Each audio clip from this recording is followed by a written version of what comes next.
প্রিয় ছাত্রছাত্রীরা, আজকে মাধ্যমিক পরীক্ষার ফলাফল প্রকাশিত হয়েছে। ইতিমধ্যে তোমরা জেনে গেছো মেধা তালিকা। এই মেধা তালিকায় প্রথম 10-এ এবছর একটু কম আছে, 66 জন আছে।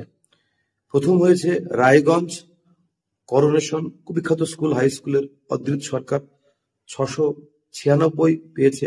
তারপর নম্বরগুলো পর পর হতে হতে 686-তে গিয়ে থেমে গেছে 10ম স্থান।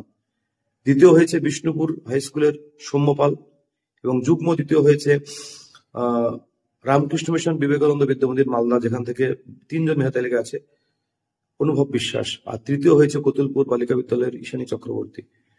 নরেন্দ্রপুর রামকৃষ্ণ মিশনেও 2 জন মেধা তালিকায় আছেন।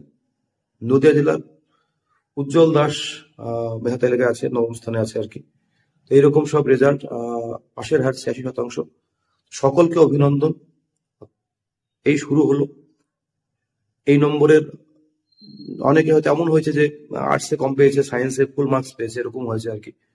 বিশেষ কোনো সাবজেক্টের নম্বরটা কমে গেছে। তো এরপরে যারা যে বিষয়টা বেশি পছন্দ করে সেই ফিল্ড যখন পাবে, সেই ছাত্র বা ছাত্রীরা আরো বেশি সাফল্য পাবে।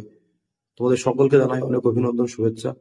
তোমরা জীবনে অনেক বড় হও, প্রতিষ্ঠিত হও, এবার ভালো মানুষ হও। ধন্যবাদ।